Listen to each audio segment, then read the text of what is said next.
and talk to different groups and see the people standing up.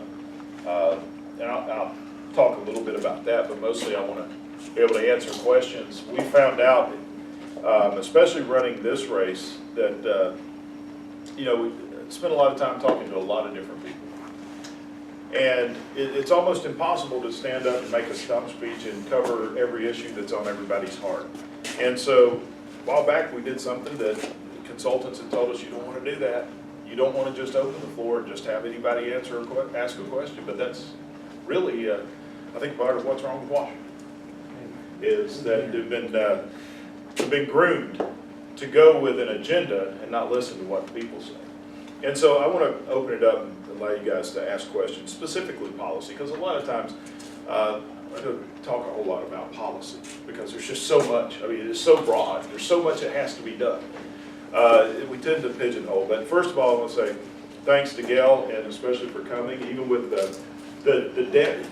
it's the hole in my mouth. It reminded me, and especially with our birthday coming up. Thank you so much for the birthday cake and honoring our birthdays. It's Desiree disappeared on me, but I looked at the cake and I was so honored to be right there with Jesus. You know, it was happy birthday, Jesus, Mary, and Desiree. Don't get a big deal. Like, wow, what a humbling honor there. But in reality, we should always be right there with Jesus. Mm-hmm. You know, if we want to make a change, let's not be ashamed of who we are. Our founding fathers weren't, but especially every year around Christmas and my birthday, I do a lot of reflection and I think back on life. And I was just sitting here thinking a little while ago when you were speaking, I know exactly what you're going through right now.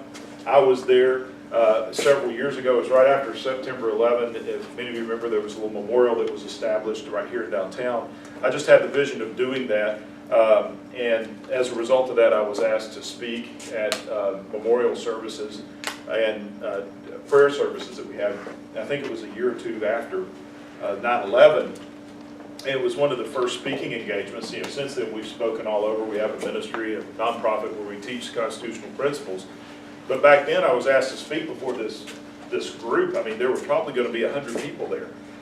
And I mean, for weeks I was mentally preparing myself. What am I going to say? And was getting nervous. And we were preparing. And then about 4 or 5 days before I was supposed to speak, I was downstairs working in the garage. And she's laughing already. She knows where I'm going with this. And I was remodeling part of my garage into an office. And my son Travis had just gotten his learner's permit. He's outside in the yard mowing the grass. Desiree was gone somewhere, didn't have cell service. Christiana's in the back room working on the computer, and Michael, our youngest, who was small back then, was helping me build a stud wall, and I had one stud that was just really hard to get in, and I was being too lazy to take it down and trim it a little bit, and I had a hammer, and so I'm banging that stud, and one more whack, and I missed, hit the edge of the stud, and the hammer came and hit me right in the face. And it cut me open from here down to here. And so I thought, this can't be good. I looked at my son Michael and I said, am I bleeding? And he just went. Can't get hold of Desiree. Go outside. Travis, you need to take me to the hospital. Christiana just saw me and turned her head. And so we all jump in the car. We go to the hospital. Desiree was somewhere her cell phones didn't work. So she comes home. And all she sees is blood. She sees my tool belt and tools going from the garage into the bathroom into the sink full of blood. So Travis is driving me home with a mouthful of stitches then, and she calls. I can't hardly talk. My mouth is numb. Travis answers the phone. She said, what happened? Who's hurt? He said, Dad. She goes, good.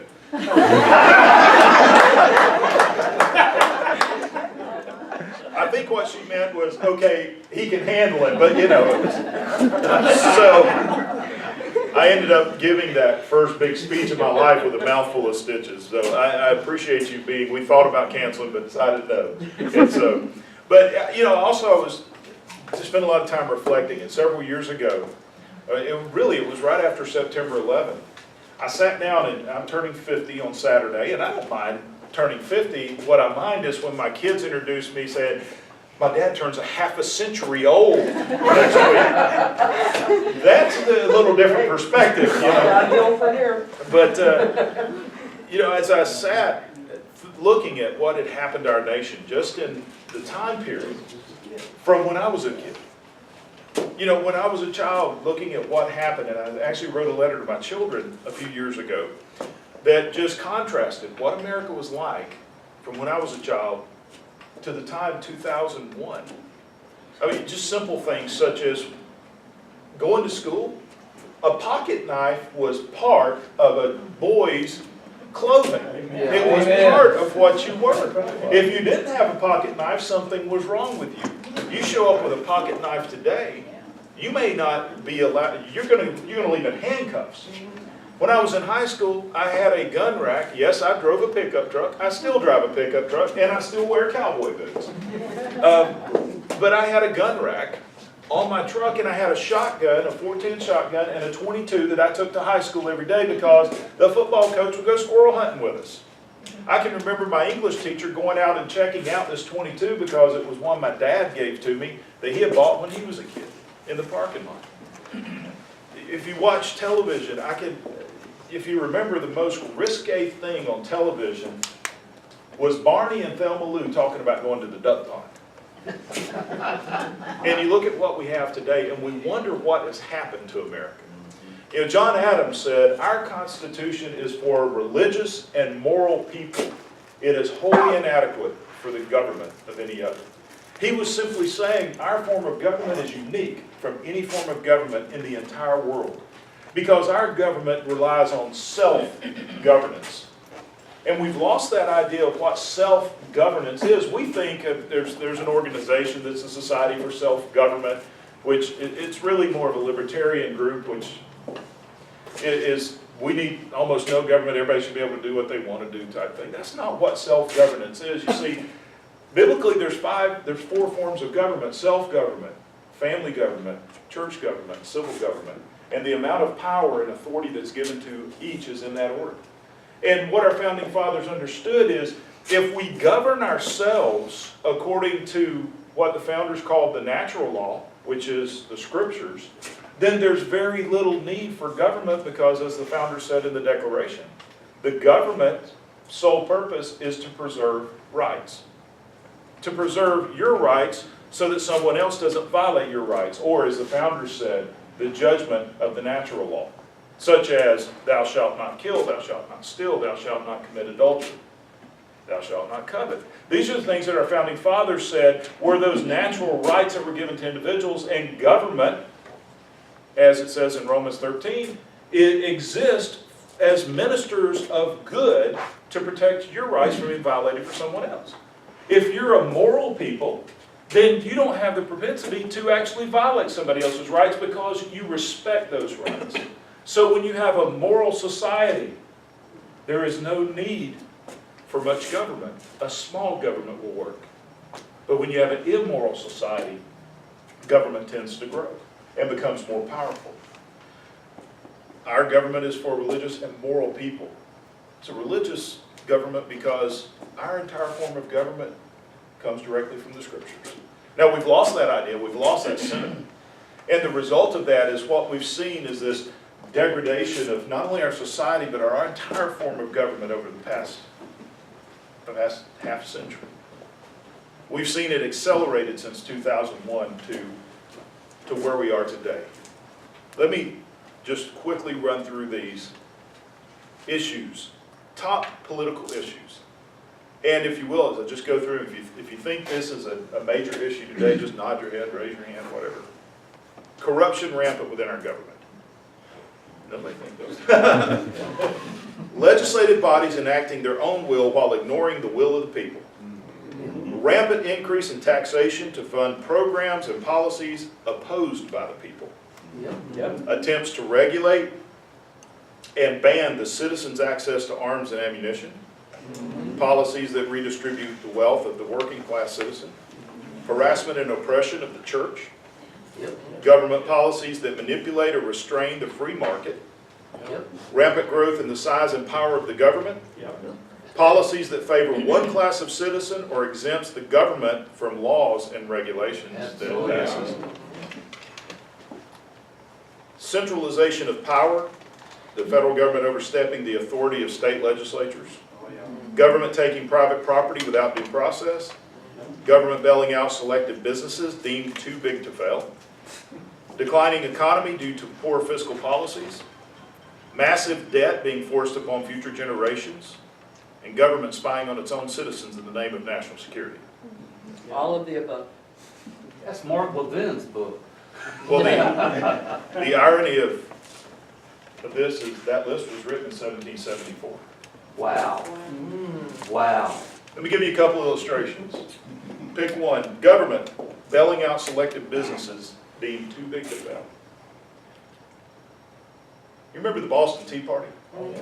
The Boston Tea Party was a protest against the English government because the East India Tea Company was on the verge of bankruptcy, and they deemed that it was too big to fail, so they bailed out the East India Tea Company and taxed the colonists to pay for it. Wow. Now, as Tea Partiers and conservatives, we love to tout Benjamin Franklin and his comment, or his statement, those who would surrender their liberties for safety or security deserve neither. We love that statement. But if you do a little research to find out why he said it, was because he found out that the English government, through the Postal Service, was opening the letters, the private correspondence of citizens, of Americans, and reading their letters in the name of national security. They were spying on their own citizens in the name of national security. You look at the growth of government. The 10th grievance in the Declaration of Independence is all about the growth of government and regulating private enterprise. We are repeating what our founding fathers fought against that they deemed was tyranny. We're repeating the same process today, but we just call it progressivism instead of tyranny. Now, probably the most common question that we're asked as we're campaigning, can we fix it? Have we gone too far? Is it possible to turn it around? And I say emphatically, absolutely we can do this. I know we can do this, and the reason I know we can do it is because they did it and they faced greater odds than we did. But there's certain things that we have to do. First of all, quit looking at our circumstances and get our eyes on our cause. When you consider the founding fathers, those 56 men who ended up signing the Declaration of Independence, and you look at what they faced, keep in mind what they were doing was virtually declaring war on the most powerful military force in the history of the entire world. Let that sink in for a minute. They knew they were about to go to combat with the most powerful military force the world had ever known. And all we had was a bunch of men who showed up with their squirrel guns. They took off their mantles, still wearing their civilian clothes. They were known as Washington's ragtag rabble and Washington's country clowns. There is no possible way these men could succeed in doing what they were doing. No possible way. But they succeeded because they didn't look at their circumstance, they looked at their cause. But they even went further than that. I've often wondered, how could these men, what was the fortitude of these men knowing what they were facing? I mean, they knew it. If you go back and you read the debates in the Second Continental Congress, they were fully aware of what they were facing. In fact, Dickinson of Pennsylvania, who ended up not supporting the Declaration but fought in the Revolution, he fought against it because he even referred to it as, we are a paper skiff in the middle of a mighty river. That's how vulnerable we were. But these men knew that if properly employed, there was a weapon, there was a power that no force on the face of the earth could stand against. They talked about it in their last line of the Declaration of Independence. They wrote, and in support of this declaration, with a firm reliance on the protection of divine providence, we mutually pledge to each other our lives, our fortunes, and our sacred honor. With a firm reliance on the protection of divine providence. What they were saying is, guys, we know we don't stand a chance doing what we're doing, but we believe that we're doing God's will, and because of that, He will protect us. Now, I was speaking about that not too long ago, and Somebody came up to me later and said, well, they really didn't have a whole lot of faith, did they? I said, what do you mean they didn't have faith? Said, well, then they followed up saying, but we're willing to die for this cause. If they really believed God was going to protect them, they wouldn't have followed up by saying they were going to die. But I started doing some research and I found out something incredible. You see, that last line of the declaration was modeled after Daniel chapter 3. The three Hebrew children, Shadrach, Meshach, and Abednego, they had their own declaration.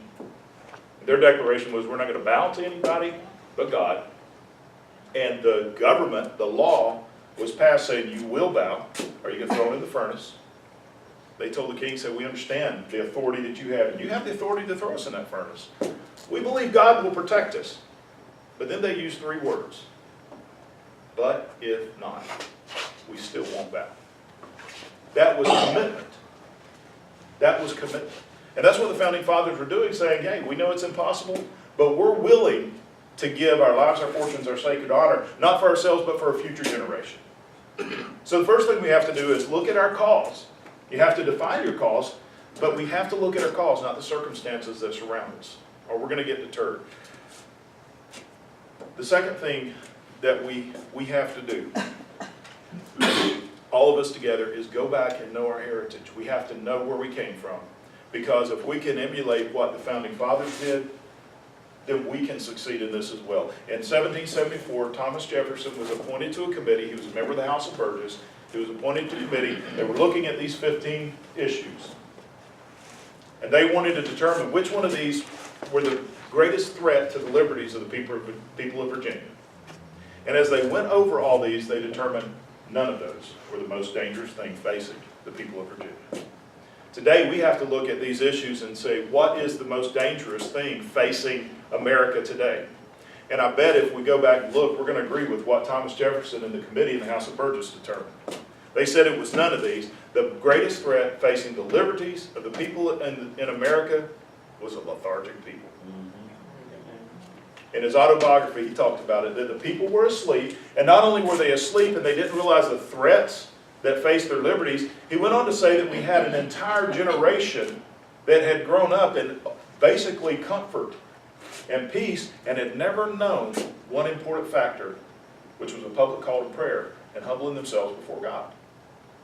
So Jefferson and the committee proposed to the House of Burgess, which they passed unanimously on June the 1st, 1774, there would be a colony-wide day of fasting and prayer for the specific purpose of awakening the people. We have to awaken the people. We're seeing the people awaken. There's a different dynamic today. Back then, they had what was called the Black Regiment, which was the churches that inspired the people. Today, the church has gone to sleep. But it's organizations like this that are taking the place. I mean, this week is, this is the second Tea Party meeting that we've been to this week. Almost every week we're going to a different, and I'm using the Tea Party in a broad sense. And we've talked about, should you use Tea Party that much because of the negative connotation out there? Don't be ashamed of what you are. I mean, this is the hope that we have for America. Not the Tea Party as an organization, but the individuals, the people that are here. It is just the voice of the people that are standing up. We can take the nation back. The third thing we have to do is we have to have fortitude. It's not going to happen overnight. Thomas Paine said this: tyranny, like hell, is not easily conquered. It's not going to be easy. He said, yet we have this one consolation, that the more difficult the conflict, the greater the triumph. It is dearness only that gives everything its value. I mean, basically he said, it is worthy of a cause because it is difficult. I know we can get it done. I know we can do it, but it's going to have to be going beyond just the people that are here. We have to go out and bring others in. We have to teach them that conservatism, these values work. As we go further, I mean, a great illustration. If you look at just the budget deal that passed the other day, most of us were opposed to it, and there were some good folks that voted for it for various reasons. But if you look at the list of candidates who voted against it, which I would argue some of them would have, if they weren't running for an office, would have voted for it. That tells you they know where the people's sentiments are, and they know that there's a storm arising. And they know that with that storm arising, there's a great tide, and they better be on the wave surfing it, or they're going to be engulfed by it. And we have to keep that going. We can win this thing. We can take it back, but it is gonna take work. And besides work, and I'm not saying this for myself, I'm saying this for every candidate who is out there, who is running a race, who stands for the right things, it's gonna take sacrifice on everybody's part. And I'm not just talking about getting up and going door to door. It's gonna take opening up your wallets, because I can tell you one thing, the influencers in this nation have been the guys who've been writing the $5,000 and $10,000 checks to the candidates who are running. Because it is expensive to run a campaign. It is very expensive to run a campaign. A congressional race costs up to $1 million. It's amazing. Now, I'm not upset at that, because I know that $1 million this year will be a little different because of the economy. It's probably $500,000 to run a race. But just about every dollar that is spent is going to go back into the economy. I mean, we're going to buy, these little flyers we have here, printed by local printers, radio ads. All this goes right back. It's a great free market thing. I'm not upset with the cost of it. But these ought to be funded by the people who are represented by these candidates. From your school board, all the way up to your congressional candidates, Senate candidates, even the President of the United States. Wouldn't it be awesome if every dime that was raised for these guys came from the households within the district? Because now, who's going to have, whose voice are they going to listen to? They're going to listen to yours. So it's going to take everything from getting out of our comfort zone, doing some things that you didn't think you would do, talking about these issues at work, at school, out in the park, in the mall, because it's going to take getting out of our comfort zone. I can promise you our founding fathers went way out of their comfort zone. And many of them lost everything they had to give us what we had. And it's going to take that. It's going to take being informed, staying on top of things. And it's so great that we have organizations like this that are helping to inform. Let me tell you what, if you're not informed today, it's because you're not paying attention. You have everything from Glenn Beck, Rush Limbaugh, Sean Hannity. Glenn Beck's got the entire Blaze network. You can listen to Glenn Beck's network 24 hours a day if you want. If you want to be informed, you can be informed. Or we can continue to put our head in the sand and just hope it gets better. But things don't get better without people making them get better. I know we can take the nation back, but it's going to be those who are willing to stand. And it doesn't take a majority. It isn't going to take a majority. If you go back and look at the history of this nation, only a third of the people supported independence. But they were dedicated, they focused on their cause, not their circumstance, and it didn't take long until other people started saying, I'm seeing their vision. I'm seeing their vision. And I'm going to get on board and I'm going to support these guys. That's what it's going to take. We have a lot of work to do. There's a lot of changes that have to be made, and it's not going to happen overnight. I'm not going to see it in my generation. More than likely, short of a crisis, and Lord knows we're on the verge of a crisis. Yeah. Just to give you an idea of the short time that I've been talking here, Congress has increased the debt almost $93 million. Just in the short time that we've been here. That their spending was greater than the money that they took in. You can't continue that. The government will go bankrupt. It isn't going to be too far down the road that our expenditures, the interest on the debt will exceed the gross domestic product, which basically means if you taxed 100% of everything everybody made in this nation, we can't even make the interest payment. Now, if you look at what's happening, you keep hearing all the time, well, the Fed is keeping the interest rate artificially low to help stimulate the economy. Hogwash. The Fed is keeping the interest rate artificially low because if we were to go in hyperinflation like we should have already been right now, the interest on the debt would accelerate to such a point that the point of no return would just be a few years down the road. It's how close to disaster we are. We've got to make changes. We have to make it quickly. I appreciate that was way off track of what I planned on saying, but this is passionate for me because the only reason I'm running is because Christiana, Michael, and Travis, and our new grandbaby that's due in May deserve better than what we're passing on to them. They deserve better.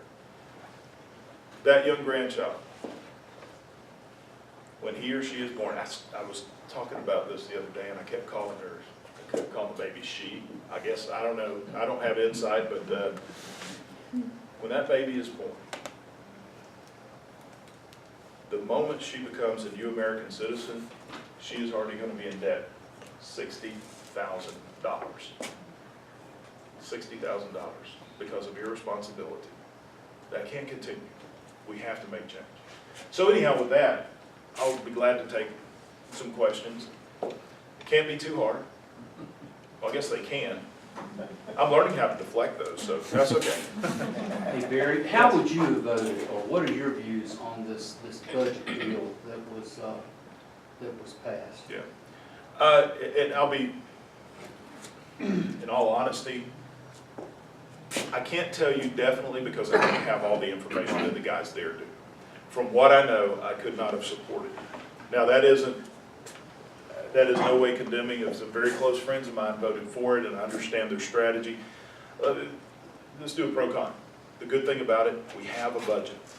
A lot of people, because we don't have an informed society, they don't understand how important that is from a constitutional standpoint. You see, with the separation of powers, the Congress keeps the other branches in check via the budget. When you don't have the budget, then the executive branch basically has a blank check, and that's what we've been doing because we've just been doing these continuing resolutions, and every time we do a continuing resolution, it has to be done in the next week. It's in a crisis, so the administration gets anything they want by just saying, if you don't give me what I want, I'm going to veto it and I'll shut down the government. He could care less about your liberties. He could care less about whether you go to work tomorrow. He just wants more power. So without a budget, the Congress, which has already given most of its power over to the president, really lost any control they had whatsoever. So on the good side, we do have a budget to at least start working with. The other aspect of it, we have to start getting the mentality of this. We can't get it all right now. One of the fallacies of conservatives, and I've told this to my colleagues down in the State House and in the Senate, one of the problems we've had as conservatives is if we were a football team, the only play we ever had in our playbook was a Hail Mary pass. Whenever we got the ball, we wanted to score. And all we did was throw an interception. The other team just moved the ball down the field. We have to take the same mentality. We got to get our liberties back a little at a time. What we can achieve, let's achieve. Let's identify those goals that we can achieve and let's do it. Hey, the beautiful thing about politics, you can have several balls on the field at one time. Yeah, we can have those that get it all back at one time, and maybe we'll connect, but at the same time, we don't need to condemn those that are trying to get a little bit right now. It's what I call advancing liberty. In the conservative realm, we tend to do this if we were an army and we're defending a fort and the enemy's coming at us, we take a shot at the enemy and then we turn and we shoot 3 shots at each other because that guy missed. I mean, that's really what we do. We find one fallacy in one person and we condemn them or we demonize them when they have been a friend of ours for 99.9% of the time. We can't continue doing that. But we also have to hold those guys accountable. We have to hold them accountable. Based on what I know, I don't see that I would have been supportive. We did have some very, very good Tea Party folks that voted for it. I've talked to some of them. They said, look, I'm looking at the bigger picture, getting a budget in place and a long-term strategy. Maybe they could convince me that that was the best way to go. There's also times it's just time to make a strong statement. So I don't see that I could have supported it. Really, when you look at these things, is it advancing liberty or is it slowing down a retreat? Because most of the time that we hear, well, it's moving in the right direction, it's really not. It's just slowing down our retreat. It's cutting the increase in spending, but it's still an increase in spending. We have to, I mean, it's tough. It's going to be tough to cut the spending that has to be cut. The best thing that we can do, and I'm not going to try not to steal your thunder, but the most important thing that we can get done in this nation is to balance the budget, and it has to be with a constitutional amendment. Whether it's brought by Congress, which I don't think will happen. Hey, I'll introduce it and I'll fight for it, but if you look through the history of this nation, there has never been a constitutional amendment that restricts the authority of Congress. It's always, every amendment has restricted the authority of the states. Every amendment. Congress is unlikely to do anything that's going to restrict its own on authority. So I think it's gonna have to be from the people standing up, and Article 5 was brought up for that very purpose. But if you balance the budget, and I use this illustration with the state of Georgia has a balanced budget, constitutional requirement. If we want to create a new department in the state, and Trey's learned this down there, we do some crazy things down there. But we decide we're gonna create a new department, we can do it legislatively. We can create a brand new agency, we can put it on paper, but that agency never, ever actually comes to fruition until there's the money to man it and operate it. In a balanced budget environment, the only way that we can man or operate that agency is to either take money from somewhere else or raise the taxes on the people. Now, even Democrats don't like doing that. They like those backdoor taxes. They don't like straight up, I've got to raise your taxes. But in the federal government, if they want to increase the size and the authority of the EPA or the IRS or OSHA or any of these other agencies, they do it and they just borrow the money and they create them. They create the agency. A balanced budget would be a natural constraint on the growth of government, and it would force a reduction in the size of government. But again, it has to be a constitutional amendment. If you do it legislatively, it's not going to happen. The debt ceiling, the limit on the debt ceiling was created in 1917 legislatively. That says Congress cannot borrow above this amount. And what do we do every year? We go change the law and raise the amount. The same thing would happen with a balanced budget. It's got to be a constitutional amendment. Yes, sir. How does that tie into constitutional money? Gold What and do you silver coin. Wow, that's an interesting topic because there has to be, at some point, a drastic change. In reality, our money has no value. It absolutely has no value right now. And Rob and I sat through a mini course on monetary policy today. It was absolutely, what was the guy's name? Lee, I don't remember his first name, he's with Fee. It would be great if we could get that guy, get a joint group of people. I think you'd have to have, we probably had a crowd about this size, maybe a little larger, but it was probably the best hour that I've spent listening. He's with Fee, which is something for economic policy. Foundation for Economic Enlightenment. Something like that. But basically, he said, historically, no nation can survive when their money is not backed by something. And if he just went through historical precedent over and over again, and we're following that same process where the government controls all the money. It has no value. It's a piece of paper, and they can just print it at will. That's what we're doing. I think the first step is to balance the budget. The second is we're going to have a reform of our monetary system. Inevitably, well, first of all, we need an audit of the Fed, an independent audit of the Fed. One day I'd like to see the Fed gone because it is simply used to manipulate the free market system. But it's going to take a while to get there.